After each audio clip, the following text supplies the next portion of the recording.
के बाद, ना जाने कितने वर्षों के बाद जब वो 2 वचन मांगे तो दशरथ जी कह सकते थे ना कि नहीं दिया, नहीं दे रहा, क्या करेगी तू। और मांगा भी क्या, राम को 14 साल का वनवास। जिस राम से दशरथ जी प्राणों से अधिक प्रेम करते थे, उस राम को वनवास भेजने का वचन जब कैकेयी मां ने मांगा, तो चूंकि दशरथ जी ने वचन दे दिया था तो अपने वचनों को पूरा किया, छोड़ा नहीं।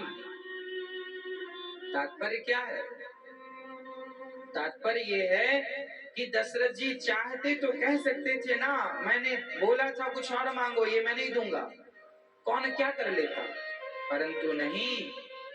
स्वयं दशरथ जी को पता था कि यदि राम वनवास गए तो मैं मर जाऊंगा, मतलब मौत को स्वीकार कर लिया, पर वचन मिथ्या हो जाए इस बात को स्वीकार नहीं किया। श्री दशरथ जी ने प्राण चले गए पर वचन नहीं गए। पहले के जमाने में लोग एग्रीमेंट नहीं करते थे, क्योंकि लोगों को पता था कि जो बोल देगा वो होगा। आजकल लोग कहते कुछ हैं, करते कुछ हैं, अपनी बात पर लोग कायम नहीं रहते, इसलिए एग्रीमेंट की आवश्यकता पड़ी।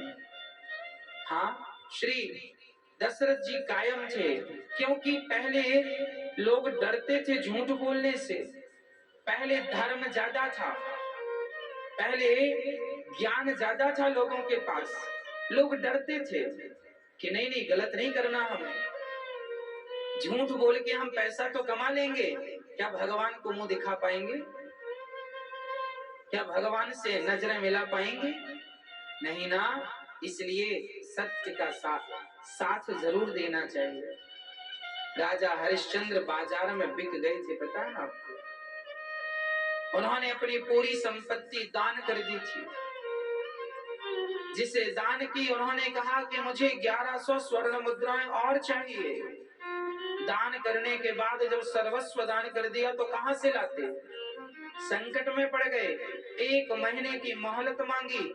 अरे राजा थे, क्या जरूरत थी इतना दान करने की, कह सकते थे मैं नहीं देता, क्या कर लोगे, पर नहीं, कह दिया, मांगा आपने, कह दिया, सब कह दिया, ठीक है। श्री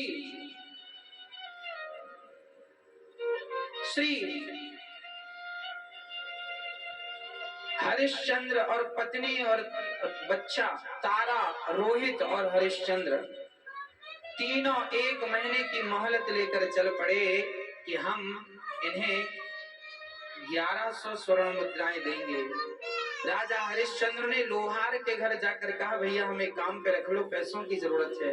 लोहार ने काम पे नहीं रखा, वेश बदल के गए थे ना, वेश बदल के गए थे, कोई पहचान नहीं कि राजा है, दूसरे नगर, कहा, काशी के बाजार में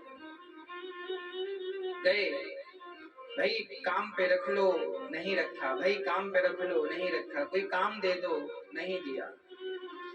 महीने का आखिरी दिन था आज, 30 दिन बीत गए, आज 30वां दिन था, 29 दिन बीत गए, आज 30वां दिन था। राजा हरिश्चंद्र की पत्नी ने कहा, मुझे बाजार में बेच क्यों नहीं देते,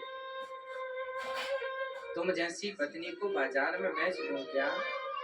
हाँ प्रिय भक्तों, तारा ने अपनी बोली खुद लगाई, मुझे कोई खरीद लो।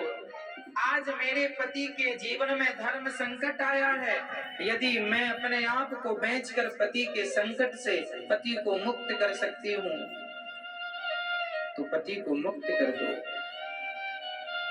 हाँ, पत्नी का भी कोई कर्तव्य होता है, पति का भी कोई कर्तव्य होता है।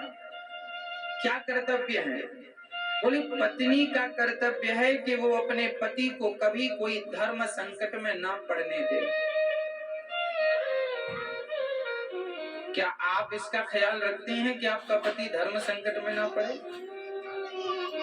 हाँ, बहुत सारी माताएं ख्याल रखती हैं और बहुत सारी माताएं ख्याल नहीं रखती। बहुत सारे लोग ख्याल नहीं रखते इस बात।